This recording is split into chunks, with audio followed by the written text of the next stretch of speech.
Let's call the May meeting of the Board of Health of the Spokane Regional Health District to order. We have a quorum, and for that, let's begin with a roll call, starting with Mike. Mike Munch here. Shelley O'Quinn, Spokane County. Kevin Freeman, City of Millwood. Lori Kinnear, City of Spokane. Susan Boyce, unappointed member. Michelle Fossum, Legal Counsel. Ann Pittsnodle, Recording Secretary. Chuck Haffner, appointed city, and Shelley, congratulations. Thank you. On both accounts. This is the first time you've ever been at time for a meeting. I'm so going to miss you, Chuck. We're gonna strike that remark. I didn't have this on, so we're all right. Brian Begg, City of Spokane. Torney Smith, Spokane Regional Health District. So how's your day going? So thank you all for attendance. We will begin with item number 3 on our agenda, citizen input. We have 1, 2, 3, 4. We have 5 folks today who have signed up. Our first is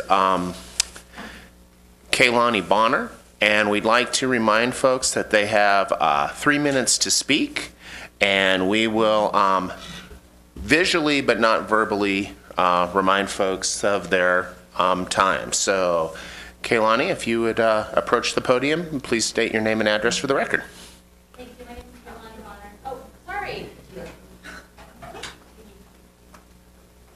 Thank you. My name's Kailani Bonner, and I live in Spokane Valley, Washington, and I don't feel comfortable putting my street number out there. Is that okay? On 2nd Avenue, I don't mind that.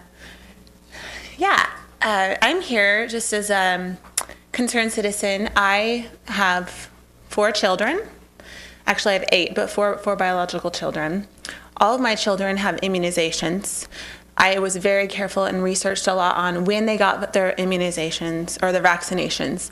And as I have progressed on that path of a lot of research into the Institute of Medicine, how they do their studies, flaws in their studies, understanding aluminum, heavy metals, and a whole range of investigation and research that I've done, I have come to a place where I really don't feel comfortable with my children receiving any more vaccinations. The reason I'm here today is just to encourage this board to be open to people of my perspective, to be willing to listen. I've had conversations with many physicians regarding this, and I have yet to really feel listened to. I just had a conversation at a park with a doctor that I was inviting to something. He happened to be an ER doctor, and he was giving me all the mantras on vaccination that we've heard a million times in America. It's safe and effective, and the benefits outweigh the risks. And he wouldn't listen to me. I looked in my eyes and said, would you just listen to one story? He said yes. And the moment I started talking, he interrupted. And I said, no, you said you were going to listen. He listened, but he wasn't really listening, and he still cut me off. The medical community in general, I feel, needs to understand we care about our health, the health of our citizens, our children, and that we deserve the respect to be listened to. It doesn't mean we want to change everyone's minds. People have the freedom to think they do, but to be willing to listen to our perspective. So that's what I'm asking this board to consider, that perspective, that especially the doctors that are on this board, that I don't know if they're present today. I ask that you would listen to us and give us the respect and the time to hear us out. Thank you very much. Thank you. Next, we have Kebby Johnson.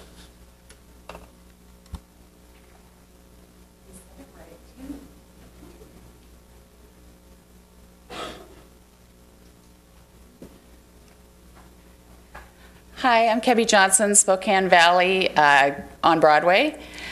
And I'm just here, this is my first time here, and I'm just so excited to start learning with everybody here. I don't know everything about environmental reasons for things, but I am learning a lot. I went to the Future of Immunity Conference, and the science is amazing. And so I just challenge you to do some of your own research and listen to what we have to say and make your own decision. Thank you. Thank you very much. Next we have Jaclyn Galleon.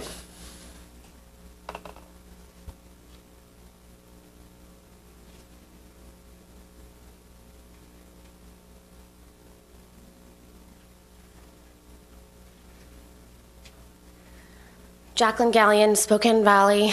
I'm not going to state my address. All right.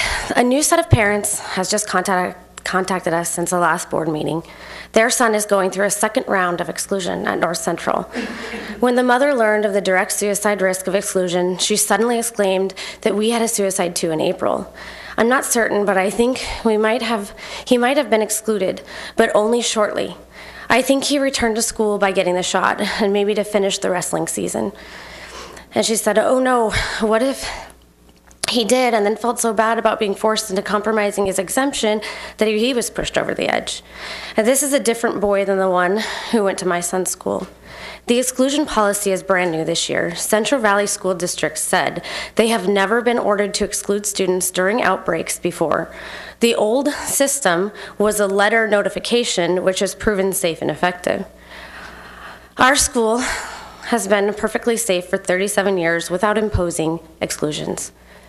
If either of these boys' passing was related to the exclusion, that means that Spokane County Health Officer policy enforcement has resulted in more deaths in 4 months than mumps caused in 40 years.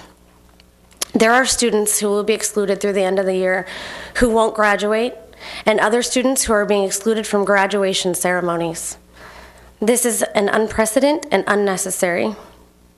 We have submitted an emergency petition to the State Board of Health to suspend the policy because it is obvious that no one considered the possible suicide risk elevation to teen students.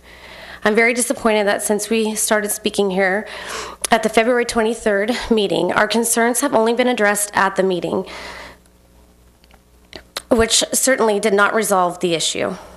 I am directly requesting that the executive committee or the general board to offer and pass a motion to add the Spokane parents as an agenda item and give us a reasonable atonement of the given of time to make our case and ask and answer questions. And we request that an additional citizen input time be added to each at the end of each meeting so we can comment without having to wait until the next month. Please know that we oppose the motion to change the Spokane Regional Health Department bylaws permitting the unelected citizens at large to serve as officials. The public has no redress if they disagree with the citizen at large opinion and votes. In our opinion, because the citizen at large are not elected and answerable to the constituents, we question whether they should even be voting members, instead only advisory. We would like to have a working group consider changing the citizen at large from county commissioner appointments to be elected positions, and this would allow a broader range of perspectives on the board. As per your bylaws, Article 4, Paragraph 9, I request that you pass a non-binding recommendation in support of Spokane parents to suspend the exclusion policy and direct schools to return the proven safe and effective infectious notification letter system. You should know that the mumps page on the Spokane Regional Health Department website has not been updated for 3 weeks since May 4th. Is this because it will show that the new cases or mumps are continuing to be in the fully vaccinated students and that exclusion is not stopping or helping anything? Thank you. Thank you. Next we have Jennifer Burrows.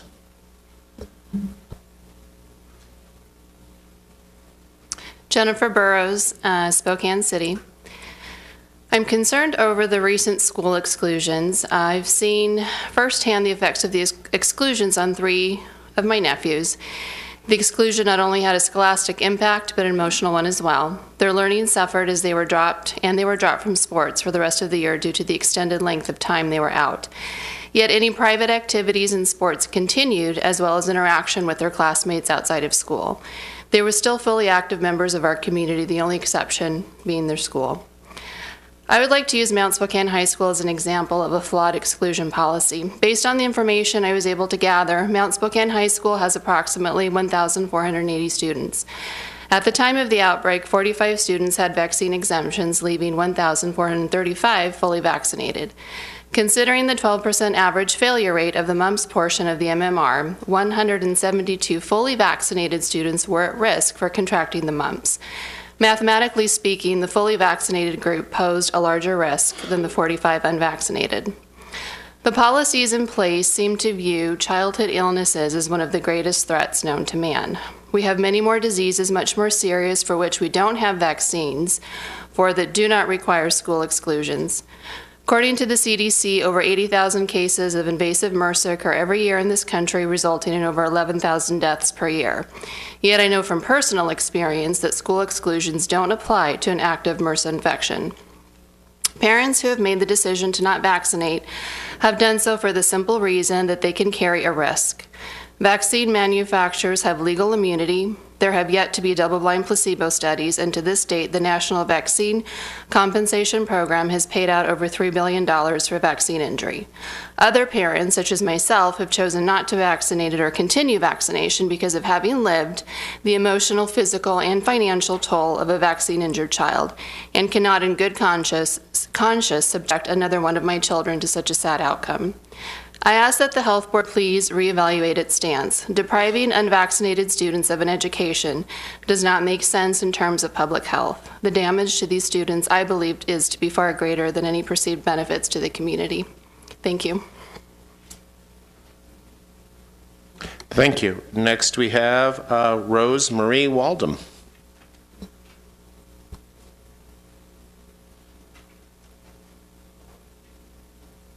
Everybody here see my shirt? I'm a certified master composter, besides everything else you know about. I know how to dig the dirt.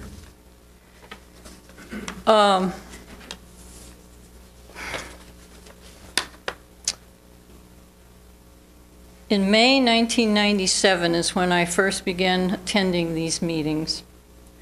That was when a former health officer began the first of what has become, I'm Rosemarie Waldron Larson. I'm certified medically as well as dentally, double-blind, control tested, toxic, allergic to fluorine-bearing compounds, in other words, fluorides. In 1997, a former health officer began the first of what has become several unsuccessful attempts to artificially fluoridate this region's water supplies, which, since August 1991, are already well served with downwind airborne fluorine gas and uncontrolled microscopic acid rain producing fluoride particulate from the Spokane Municipal Waste Incinerator, which was, quote, outdated technology before the contract was signed, end quote.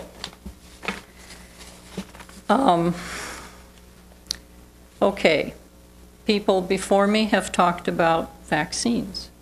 So what is this idiot standing here talking about water fluoridation for? Well, because its proponents don't know the meaning of the word no, and there's rumors now that it's being considered to be brought up again. But more important than that is the fact that fluorine in its compounds, that's when it's combined, chelated with another mineral or metal element, it becomes a compound, which is then called a fluoride. That myriad of fluorides, and there are many of them, some of which are used in vaccines as adjuvants and preservatives, but they don't have to be listed on the label. They're also DNA modifying, that's a nice way of saying it's a mutagen, and has been used since Monsanto was incorporated back in 1901. Its first mutant GMO frankenfood was the artificial sweetener saccharin, which was patented in 1906.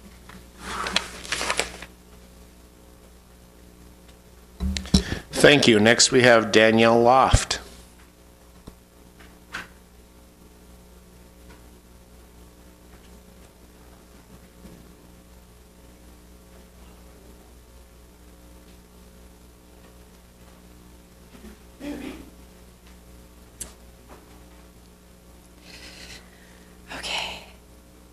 There are so many reasons to stand up for our medical freedoms, too many to count, but I will start with the fact that any medical procedure always involves a risk and should always be a choice. I am a mom of 2 kids with asthma, which is a known side effect of vaccines, which many kids have nowadays. 50% of our children now are chronically ill. It wasn't like that when our parents were young, and something has changed since then. Well, look at the CDC schedule. It has tripled since I was young, since the 80s. Coincide that with our food, all the toxicity. It is not a mystery what's going on. My kids are 6 and 3, and I'm still working on healing their bodies. It's not 100%. It's very expensive. It's financially and emotionally exhausting. What it does to a parent to have your child just not be healthy is very, it's awful. And I don't think any of you guys wish that upon parents, but it's very real what is happening. And nobody hears about it because, our media has been bought by Big Pharma. And the truth is hidden. So I encourage everybody to get out there and really actually join groups that have parents talking about this, because parents don't lie. They haven't been bought like our media has.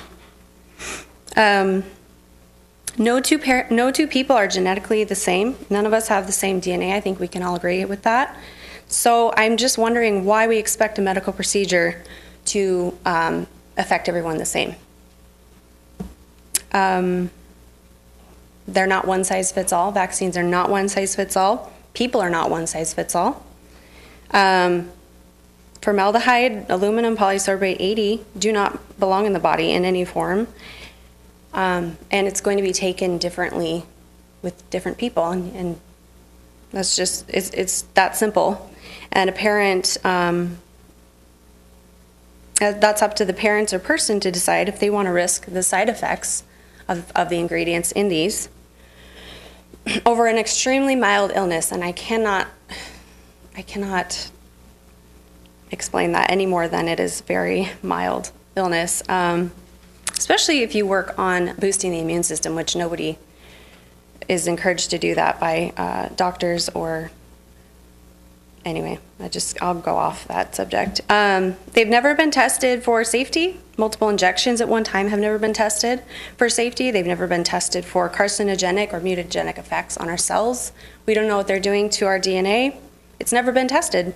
Doctors don't even test for MTHFR gene mutation, something 40 to 70% of the population have, nor do they test for autoimmune, and they very well should. Those who have this gene mutation don't have the ability to detox properly, and because of the ingredients in vaccines, this can be a very dangerous situation, especially if you don't even know if you have MTHFR.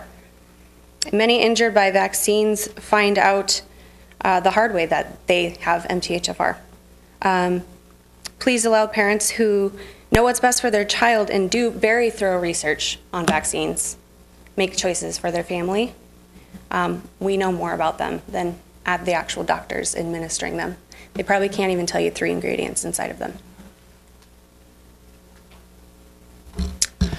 And finally, we have Dina Tucker.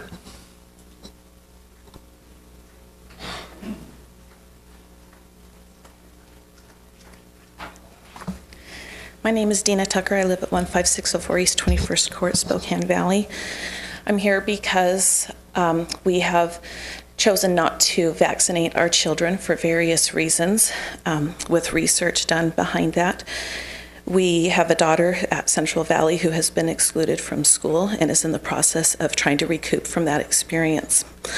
I have 3 points that I brought up last time I was here, and I would like to, first of all, know why, if we have WAC laws for how protocols are to be enforced, why was the superintendent not in communication with the health district about this policy and about its rollout?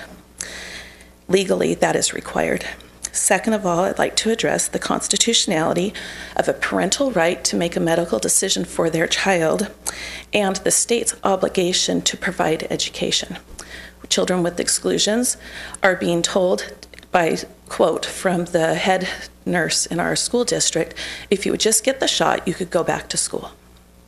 Parents have a legal constitutional right to decide what they put into their children's bodies, and I don't believe that the state has the right or the legal premise to be able to force that by holding a child's education hostage. Lastly, I'd like again to ask how this is not discriminatory when we have a vaccinated population versus an unvaccinated population. We are told that our child can go back to school if they get the titer test to show that they have antibodies for this. How come the vaccinated population, when we know that roughly 12% are not immune through vaccinations? Why is it not that every child is required to receive a titer test, since the vaccinated population is still contracting the disease and is still known to be at risk for this and to perpetuate the disease? And we know that more vaccinated cases have come up through this process, yet those with the unvaccinated population are excluded from school, and their education, which is a legal constitutional obligation, is held hostage in order to conform to what the state deems or the health district deems as what their agenda is. I asked these questions before, and I would like a forum for these questions to be answered. It is only responsible when we have representatives elected by the people and is paid by tax dollars to represent the people to be accountable to the people. Thank you.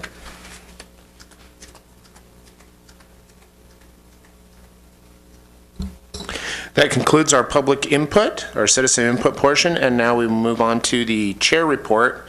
Unfortunately, the chair was absent last week from the executive board meeting, so I have not much of a chair report other than we have at this time tabled the administrator evaluation plan until we have a new vice chair in place. And that person, the new vice chair, has had a time to become acquainted with their role as a committee chair.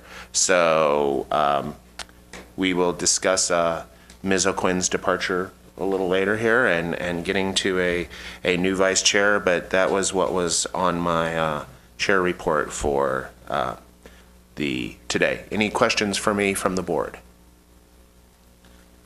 Thank you. Next is our administrator report. Mr. Smith. And we'll begin with the EPI portion of that. Leah is going to do that.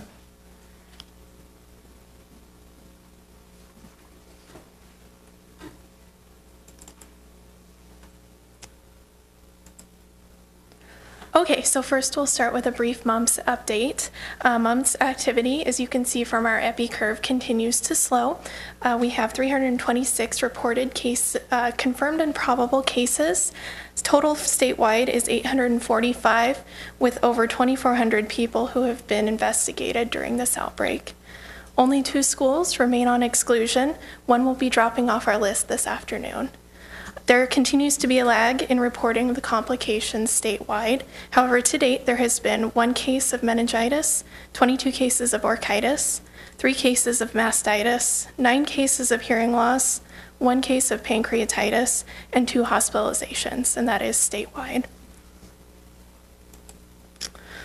So on May 17th, the inaugural Vax Expo was held at the Lincoln Center. Over 140 attendees and exhibitors attended the half-day event. 2 panels and 2 sessions featured 8 local subject matter experts and 1 renowned CDC physicians. They addressed areas such as vaccine hesitancy, vaccine storage and handling, vaccine administration, implementing best practices such as standing orders for vaccination and employee immunization training. Our own board member and County Commissioner Shelley O'Quinn set the stage for the audience with a glimpse into the world of public health, while Dr. John Tomkowiak with the Elson S. Floyd School of Medicine closed the opening kickoff by stressing the importance of partnerships, medical innovation, and community leadership. All feedback from the attendees was extremely positive, and they were very grateful to receive continuing medical education credits.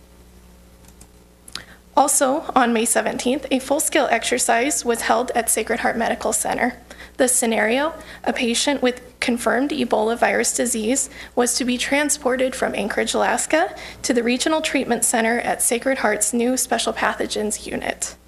The purpose of the exercise was to test the capabilities of not just the new Special Pathogens Unit, but emergency operations capabilities of many regional partners to respond to the transport of a patient with a highly infectious disease.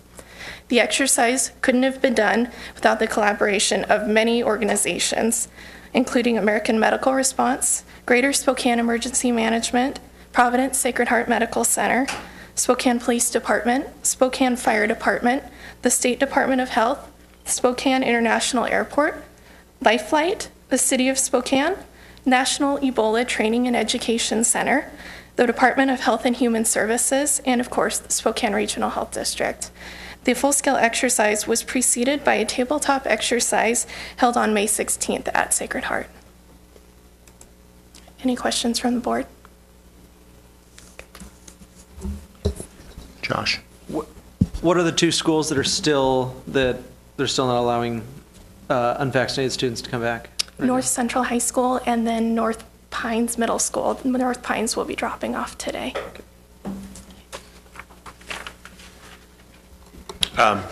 Mike has a question. Hang on. When is NC's dropping? It is June 5th, I believe. And when is their last day of school? I am not sure. I can check on that. I believe their graduation is scheduled for June 10th. Their graduation is, so this... I believe so. Because that's my big concern is we're allowing these kids to graduate still, so are you guys going to be informed if any kid is not allowed to graduate, or how are we going to know if this is affecting that? I do believe that is being considered at the school district level. We don't have any input on graduation. Okay. And as of right now, their exclusion is said to be over before their graduation ceremony. Okay. Thank you. Tony? Thank you. Good afternoon. A few different items to touch base with you on. First, a very exciting event, which I want to certainly thank Chair Kevin Freeman and Brian Beggs, who participated along with our executive management team here at the Health District in doing health officer interviews. At the culmination of our interviews, we have selected a health officer who you will notice is missing from your board. Dr. Bob Lutz will be the new Spokane Regional Health District Health Officer. His regular time begins on June 16th, though he is already on an intermittent basis doing some work to help with the transition from Dr. Artz's to the work that he will be doing here. So welcome, Bob. We are absolutely thrilled to have you as our next health officer. Also, just in that, wanted to acknowledge the work that Sam Artz's has done on our behalf as a regional health officer, and hopefully we can work relationships so that he could be a potential covering health officer for us in those times when Bob won't be on site.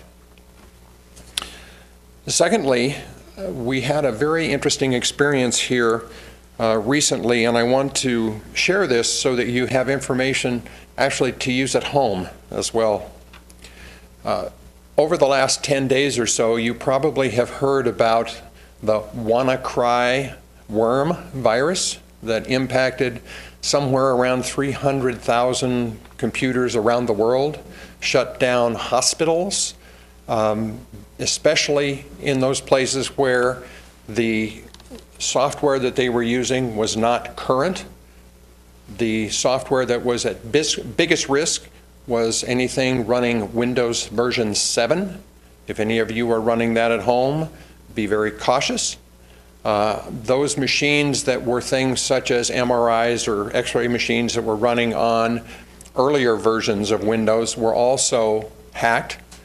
Basically, it was what is called ransomware, and they put a code into your machine that cannot be hacked.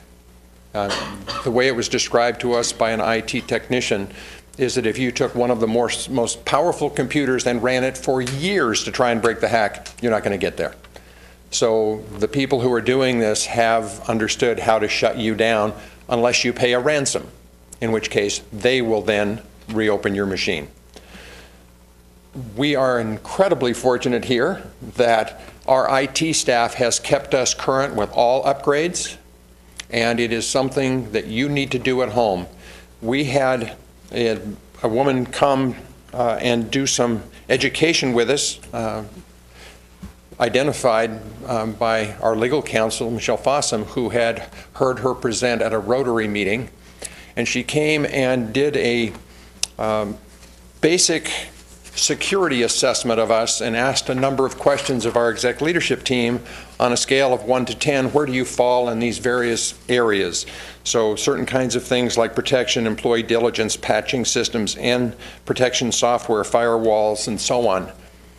Of those, we as an agency scored about 63%, and we're probably ahead of many.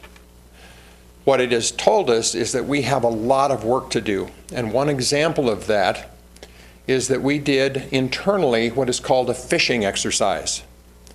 We sent an email to all staff, and it was an intentionally bogus email to see if they would click on something that ultimately would allow someone to infect our machines. 42% of us did. They only need one. And I would bet that there have been things that you have received in email or ads or things, you click on and go, oh, nah, I'm not interested. What we're learning is when you do that, you have just infected yourself, but that infection may not take hold for 10 or 12 months. In the meantime, it's capturing all this data about you before it then shuts you down or shares that data. All of that being said, that as far advanced as we are in our world in public health, we have a long way to go, and I think that we are learning that the sophistication of people who shut down literally hundreds of thousands of computers around the world a week ago, they're getting more sophisticated.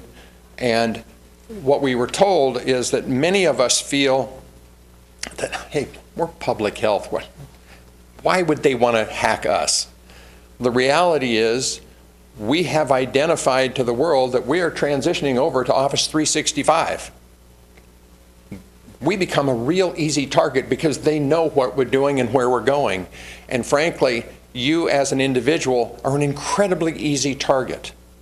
And where we used to think that stealing bank account information was what was lucrative, it's not nearly as lucrative as stealing medical records. So the rationale for that is a basic complete medical record has everything about you. It has mother's maiden name. It has your income. It has all kinds of data that they can then sell on the black market. So a whole medical record right now on that black market is worth about $1,000.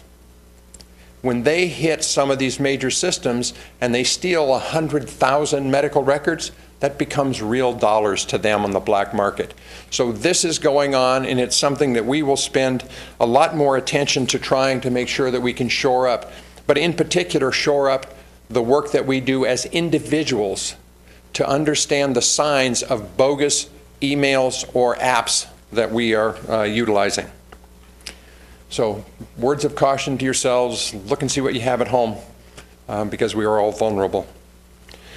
The third item is I am thrilled that we have been awarded a grant from the Kresge Foundation.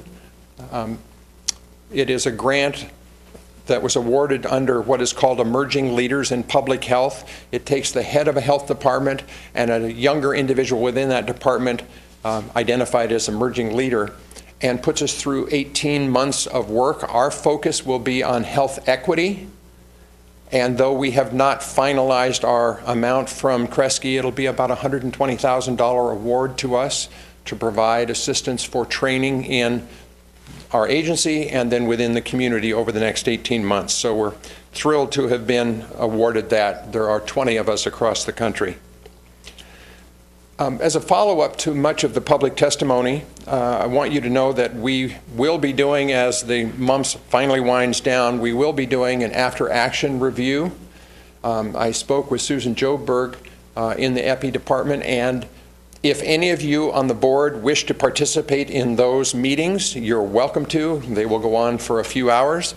And then later in the summer, after we have all of that done, thanks to a meeting that we had with Mike Munch and Ed Pace, who he brought over a couple of weeks ago, we will be meeting with as many superintendents as we can to go over that after-action report and look at how things can be modified as we move forward. Finally, as you know, there has been a drinking water issue that Airway Heights and the Air Base have been dealing with. I felt very thankful that former commissioner and board member Todd Milkey called us to say, you folks have more expertise than anyone else does. Would you act as the educational arm for the responses that we have? And we met with Airway Heights and the Air Base and Todd and went through the dialogue and provided consultation to the community. And so that role will continue to be filled by us, and feel very positive that that was acknowledged, that that's public health role, to be looking after the health of the public and be able to identify those kinds of risks and educate people. So those are my items to report today. Are there any questions? Questions for Tony? Thank you. Great. Thank you all. Next is our legislative report.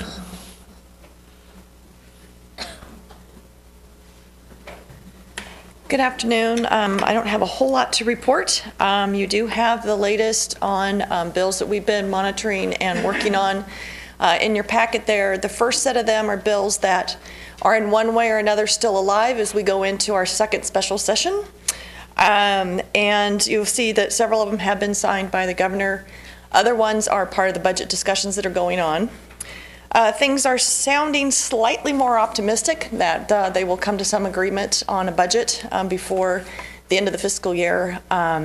But it all remains to be seen. A lot of talk to be had, and we will be continuing to push, particularly for the Foundation of Public Health Services, as that work goes forward. Any questions? Questions for Linda? Okay, thank you. Thank you. Next is our comptroller report.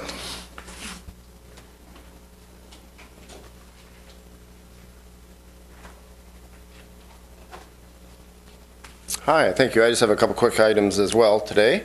One, our auditors in here inspecting our books from 2016 and our financial reports, and they actually split their time up. So they've been here until earlier this week. They left. They're going to come back either the middle of next week or the week after that to finish up. They had to go finish some stuff at some other locations and get an early start on the Spokane County audit, and so they will be back. So I'm hoping by next month's meeting that I'll have a report on the audit report for you. Next of all, we did meet a couple weeks ago with our Budget and Finance Committee, and what we went over was looking at our current fee policy, and I'm happy to report that we moved forward with no changes in the fee policy to bring to you today. And so it's the same fee policy we've used for a couple years now. There was a couple of modifications 2 years ago, especially in the food program that you may remember that changed, and so we're still under that same policy. And so next month at the meeting, I will be bringing you our 2018 fee schedule to pass. So, any other questions from finance? Questions for Mike? Thank you. Thank you. So we have now moved on to the consent agenda, consisting of the meeting minutes from April 27, 2017, and the April 2017 vouchers. Do I hear a motion on the consent agenda today? I'll make a motion. We accept it. Second. Moved and seconded. Any discussion on the consent agenda? Seeing none, all in favor? Aye. Any opposed? Consent agenda is passed. So at this time, we are asking for an executive session of the board for legal guidance on possible litigation pursuant to RCW 4230-110 subsection 1I, and health officer candidate employment and salary pursuant to RCW 4230-110 subsection 1G. We ask that Torney Smith, Sue Winters, and Ray Byrne remain along with our legal counsel as well during this. And counsel, what are you thinking for a duration? Let's go with, not at this time. So let's say 15 minutes, please. So we will adjourn and reconvene at 1:26. So we're reconvening our regular meeting at 1:34. And we will stall for 1 minute while Ms. Quinn returns before we move into our action items. So hang tight for a second, folks.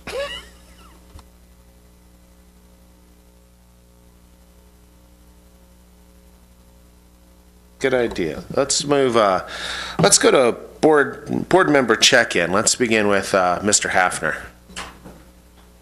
Anything to check in? Check in, I'm here. Wait a citizen. Mr. Beggs. Mr. Kearns. Mr. Munch. Nothing other than I'm working with Red Cross on some emergency management stuff, and so eventually we'll probably be talking to you guys more about that again, but still in the works. Let's go to Ms. Kinnear. I do have something.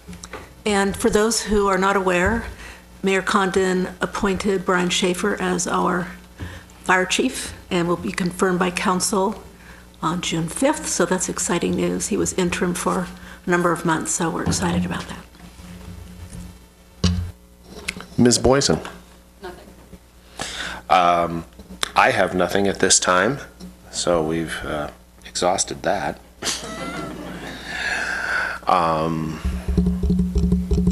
Wow. Just make something. Wow, I can't even make out anything good.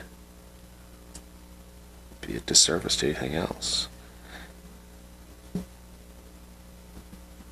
Brian, do you want to, how long is the report on the 24/7 shelter? I'd be happy to do that. Okay. We will do our report from Councilmember Biggs on the 24/7 shelter.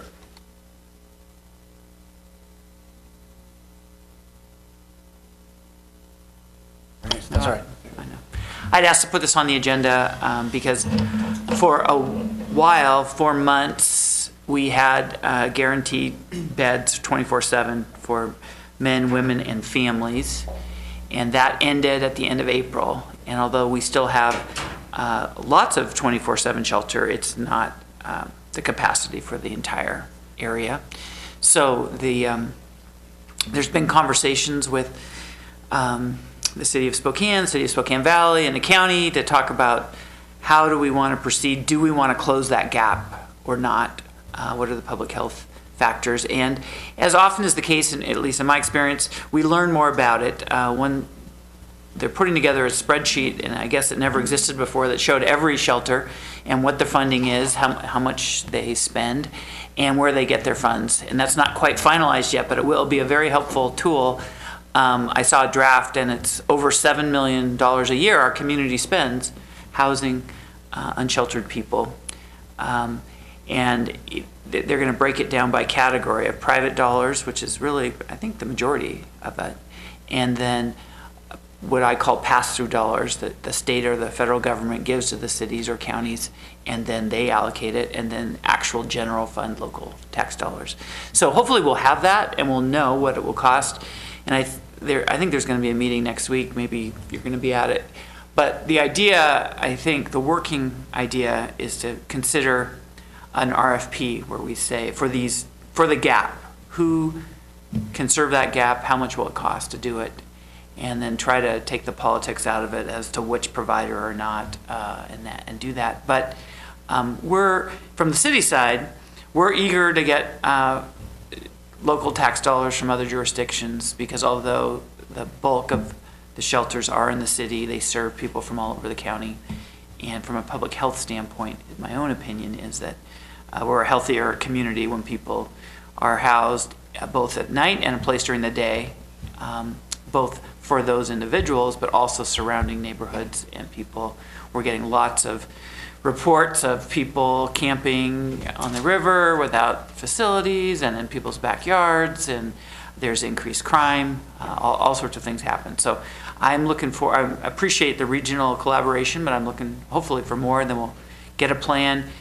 And the long-term plan is we're building, there are funds to build permanent housing for these unsheltered people, and by about 2021 or 2022, there probably won't be that many unsheltered except for short-term. So just wanted to bring that to the board's attention. Just a quick question for being uninitiated. Yeah. Do you have an idea on what the gap is? Are we looking at a sizable gap in space? Or? It's, well, I would say the gap in funding right now is about $500,000 a year. Is that, you think? I mean, it depends on what. It depends on what the you're RFP, looking at. But it's less than $1 million a year, I would say, and it's about $500,000 a year, but it's $500,000 of very scarce general tax funds as opposed to. And are we, I mean, like with the gap in funding, but also with like a space count? We have, I would say we have the space. It's not ideal because a lot of it's concentrated in one location, and that has its own health issues, as we saw. But we do actually have the space. We don't have the staffing for it. Okay. Yeah. Understood. Mike, do we have problems out in the valley with that, like the same situation they have? Not anywhere near to that same extent. You know, because most of the shelters are downtown, I think they generally. That's why I wondered if, you know, all of a sudden we start having. I think now the weather's warming up, you just naturally get it. You know, every year I notice the more I travel, and when I go in Dishman Hills Park there, the natural area, there's always, you know, I'll encounter one or two usually if I go back in the deeper part. But I was going to ask, have you guys tracked, or do you know, is it one of these things where the more beds we provide, the more move in, so we're constantly chasing our tail? Or is there a cap always with this that we can say, yeah, with 500,000, we're good? I don't think there's an actual answer on that. Right. But the trends as far as being able to permanently house people are good, I think. I mean, the point in time count was maybe in the news, I don't know if it was in the newspaper or it was just a press release I saw yesterday. It was slightly up, but that was during the time where we had the 24/7, and so the explanation was, yeah, we were able to count them because they were actually inside. Right. So I think the trends are good. That's always a fear, is like, oh, if you have shelter, then everyone hears about it and will take a bus to Spokane. Right. But I haven't heard that that's a real issue yet. We'll find out perhaps if we do it. Yeah.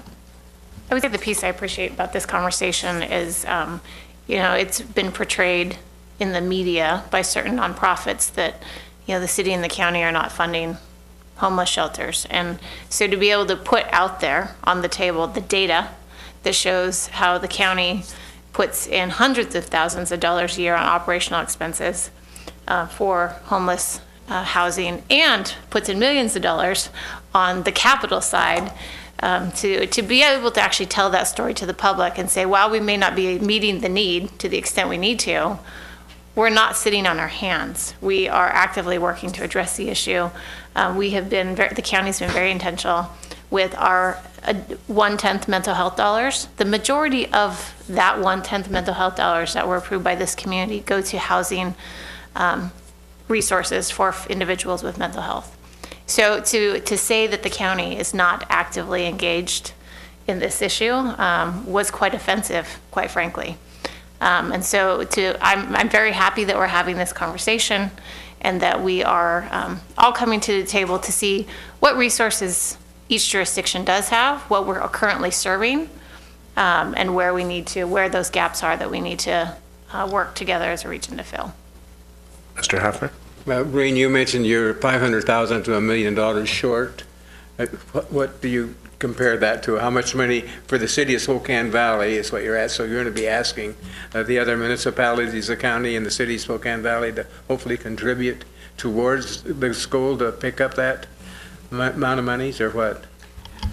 Yeah, I think we're letting the mayor take the lead in negotiations, but And I really think it is closer to, it's 500,000, but so I know he's in conversations to say, hey, will you put a line item in your budget, City of Spokane Valley, and how much can you put in that we are serving people who came from your area.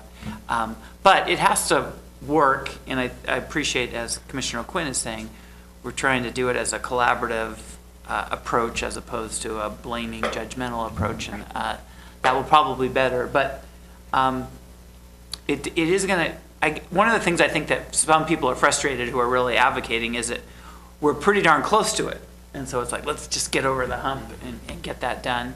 And so for them, they see we're so close, why guys, you guys can't figure it out, you know, but that's not how government works. Well, and I think that for so many folks that don't understand that there are many facets to this, that they may think that the county needs to step up and fund it, when I'll tell you, looking at this board, the county is the only one that funds the health district by over $1 million a year.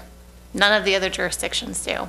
So then that dynamic comes into the conversation of, well, what are the regional services that we should all be looking at that are important to this community? So it's often easy to say, well, let's just look at this in a silo. And really we have to all step back and say, let's prioritize as a region and make sure we're covering all of our bases.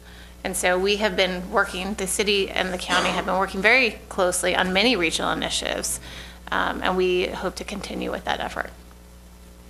Thanks. Chuck, I wanted to respond to your question about homelessness in the valley, because Spokane Valley Partners regularly provided food to homeless kids, so backpack food that they could use, and people who are living in their cars. So they may not be visible, but they're out there and they are homeless. And Spokane Valley Partners has the numbers. If you ask them, they will provide those numbers for you. Yeah, and I'm aware of the backpack for the kids and also people living in their cars and so forth. I was just wondering whether or not it had become more so than ever before. So, yeah, appreciate that. Any other questions on this for Brian? None. So let us loop back to our action items. Thank you all for being flexible on the agenda. So first on our action items is Spokane Regional Health District Officer Employment and Compensation. Torney.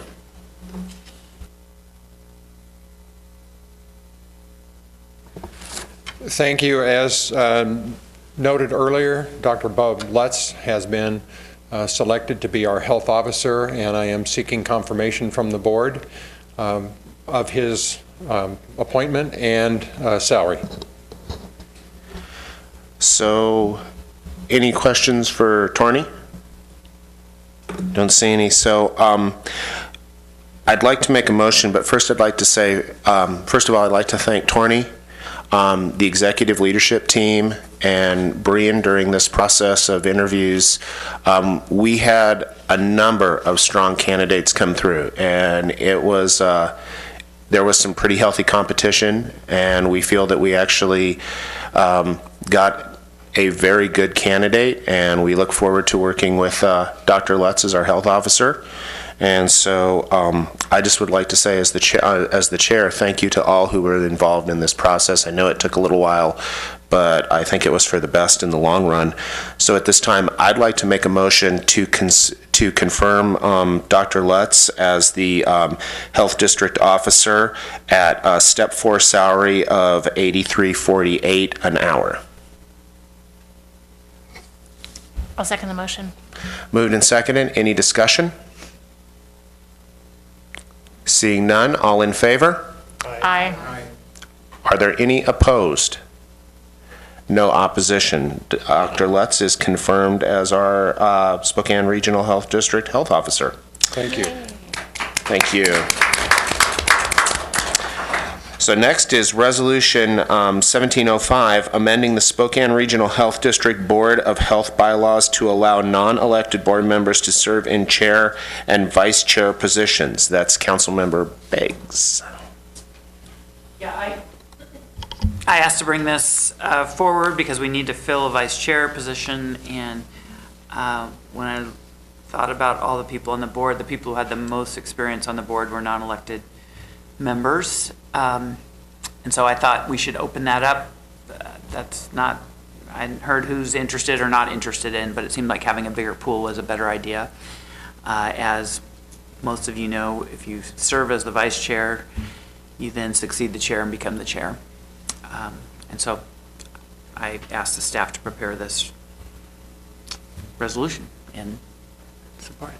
Just a quick question. I was reading this and I noticed there was 2 necessary time clauses, and I'm wondering, do we have any idea what the actual range of time would be devoted to that? As the vice chair? Yes. Okay, that's the vice chair. Well, you have, it really depends on what you have going on. I mean, you have executive committee meetings, you have committee meetings, you have board meetings, you have,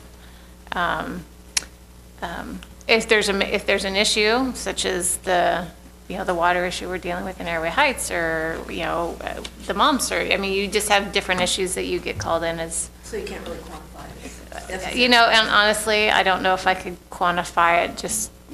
I'd say you're looking at least a minimum of 10 hours a month. Yeah, at least. Yeah, because I figure with this board meeting, and you have this board meeting and the exec board meeting, and to sit and prepare for those is at least 7. And then another 3 randomly through the month. So you're looking at about 10 hours a month. At least. At least. And as if you sit on other committees, things like that, it goes up from there.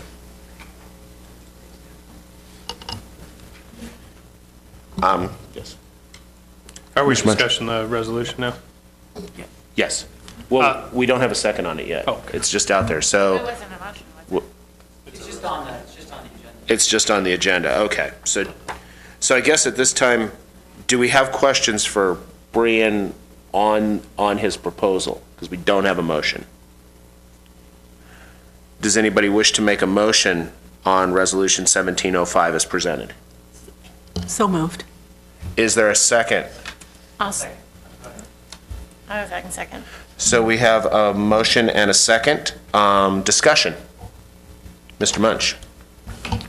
Well, I appreciate the spirit of the resolution. I don't like the resolution in the fact that, as was brought up in public comment, there's no direct line if it's not an elected official, and there's not much recourse if the public or even businesses or anything like that are unhappy with the direction of the chair.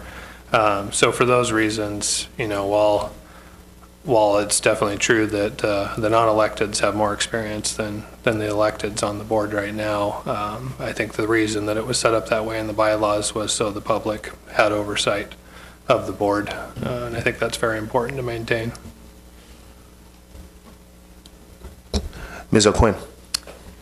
So I'm going to speak in favor of the motion, and the reason is as a commissioner who is tasked with sitting on about 20 different boards and commissions, I get frustrated when we have rules in place like this, especially if it means that I have to serve in a role in which I don't have the time for, and I'm not someone who likes to commit to that if I can't fully commit. And so often what happens is we, as elected officials, we don't have the time because we are spread so thin. And there are folks on different boards that have the time and expertise, and simply because of a bylaw rule, we don't give them the opportunity to lead. And ultimately, when it comes down to the being held accountable piece of it, no decision can be made without it being a decision of the board, in which the majority of the positions on this board are elected officials. And so even if the don't we have 3 non-elected officials? Even if they all decided to vote in a block, the elected officials on the board still outweigh the non-elected officials. And so what they do bring to the board is they do bring an expertise that those of us who are elected officials are generalists, most of us. I mean, there are some that have more specific expertise, but most of us are generalists. So I'm in full support of actually opening this up to all members of the board, recognizing that 1, the board votes to put in their chair and their vice chair, and 2, ultimate accountability is with the elected officials as they make up the supermajority of this board. Any other comments, discussion?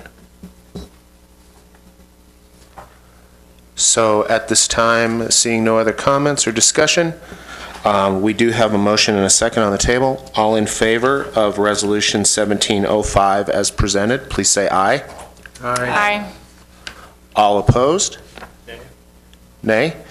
That was just one nay.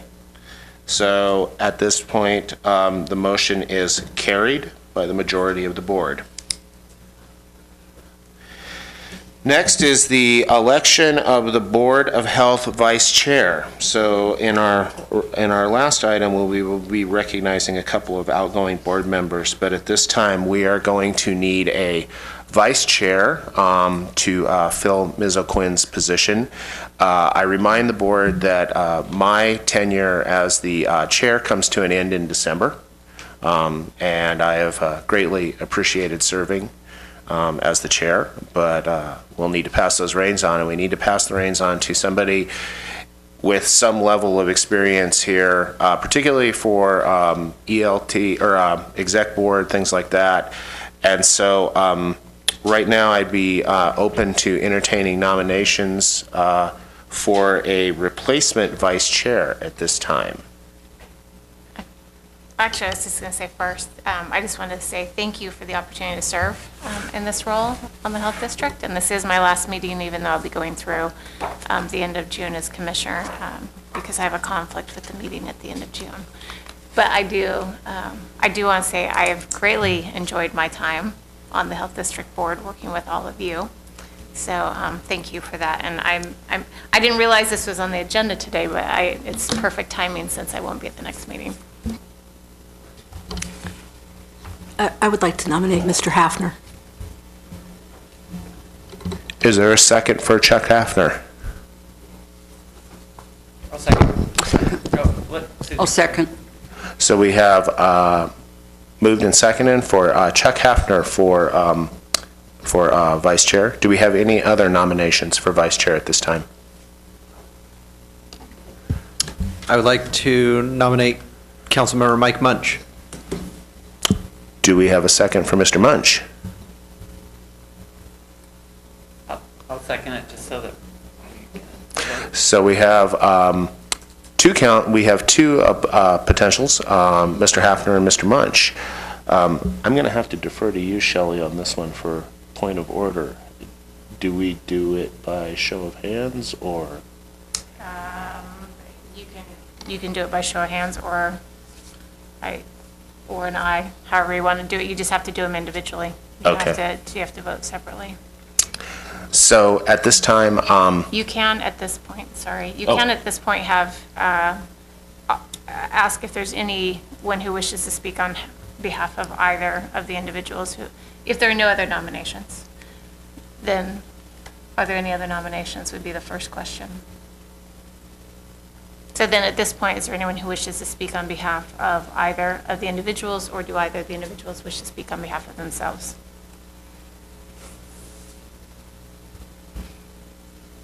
Second call, third call? Seeing none. So we will go in reverse order. All those in favor of Mr. Munch as vice chair, please say aye. Aye. You can vote yes, for you would vote. You can vote for yourself, Mike.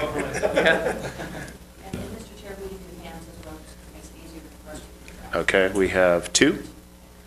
For Mr. Hafner, hands.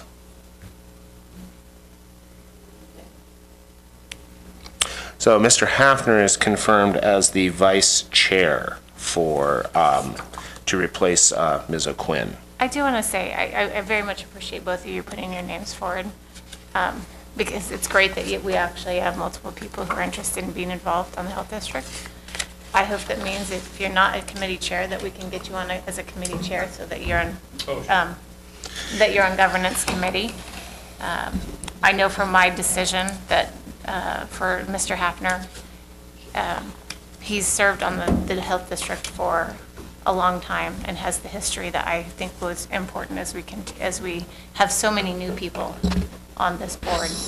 I hope we have some of our ones who've been on the board who haven't been showing up that will maybe start attending.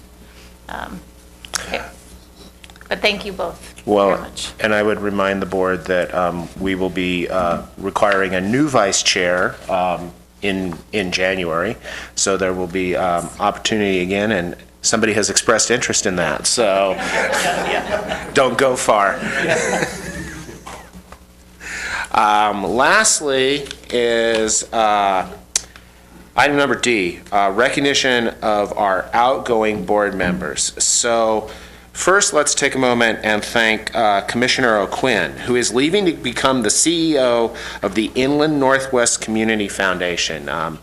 Shelley apparently found a loophole to escape from all this and has exercised her right, and we will miss her greatly. I will miss her for a number of reasons, but I have truly enjoyed working with Shelley on this board and as a Spokane County Commissioner, and you will be sorely missed, not just here, but in the area as well. And so we thank you. I thank you for your time and dedication. We all thank you.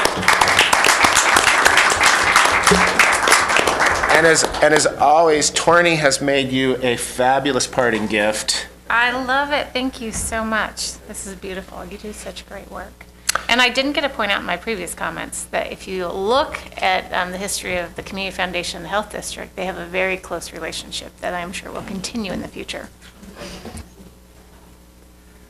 So next, we would like to recognize our other outgoing board member, Dr. Bob Lutz, who is leaving to take a position in the area. And we would like to thank him for his long and dedicated service to the Spokane Regional Health District, and as being a dedicated member of the health community here in Spokane, and look forward to seeing him very soon. So, Dr. Lutz.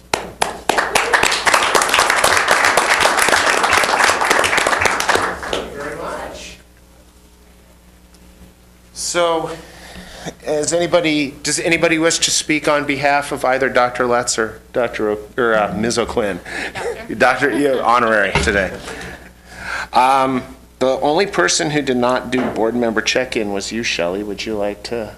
Do you have any check-in? I do. Actually, I do have one check-in. Did you all do check-in? Yes. Sorry. I just wanted to point out that this week we did a press conference for rolling out our new Alert Spokane. And so we've had Alert Spokane around. We've had to switch vendors, which will actually give us greater ability to connect with citizens in this community. So if you have a smartphone, you can download the Code Red app on your phone, and it will actually nationwide give you notifications of any emergencies. So the benefit if you have a smartphone and can put the app on your phone is that no matter where you are, you can get alerts of notifications within a certain radius. You can set the radius. If you want it a mile, if you want 25 miles, you can set the radius. If you don't have a smartphone, you can go on to alertspokane.org and register your primary phone number or an email address and receive notifications that week. That way. So if you, we're just encouraging everyone to sign up.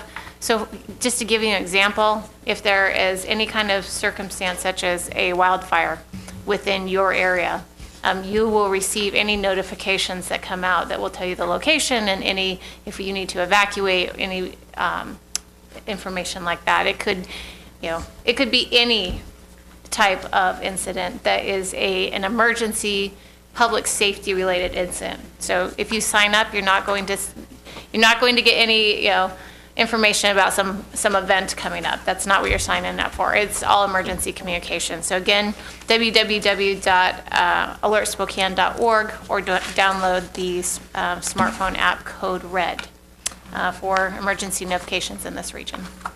Do you have to have your location on for that to work then? You do. So if you don't like, so if you do the app and you want it within a certain area to go anywhere in the United States, your location services have to be on. If you simply want, if you go to the website and you specify the range and then, from a certain address, whether it's your personal address or just Spokane County, then you don't have to do it that way. So you have both options. That's it. That is it. At this time, we have completed our agenda. Our next regular Board of Health meeting is June 29th, 2017. Do I have a motion for adjournment? Make adjournment to that effect. Second? Second. Moved and seconded. All in favor? Meeting is adjourned. Thank you.